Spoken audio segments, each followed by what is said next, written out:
ಇಂಕೊರ್ಬಿಟ್ಟು full ಕಲ್ಲಾಗಿತ್ತೆ. ಯಾವಾಗ ಕುಡಿದ್ಲು? 2 ಗಂಟೆ ಆಯ್ತು.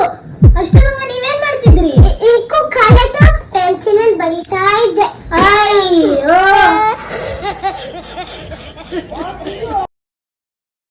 ಡಾಕ್ಟರ್ ನನಗೆ ಫುಲ್ ಇಂಕ್ ಕೊಟ್ಬಿಟ್ಟವಳೆ.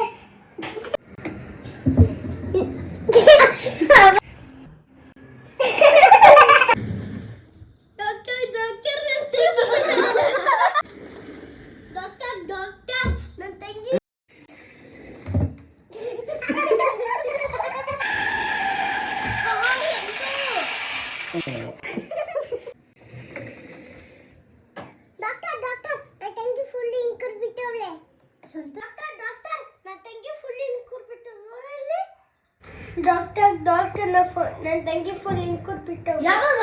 2 ಗಂಟೆ ಆಯ್ತು. ಅಷ್ಟೊತ್ತಂಗ ನೀವೇನ್ ಮಾಡ್ತಿದ್ರಿ? ಇಂಕ್ ಕಾಯಿಲೆ ಆಯ್ತಂತ ಪೆನ್ಸಿಲಲ್ಲಿ ಬರೀತಾ ಇದ್ದೆ. ಅಯ್ಯೋ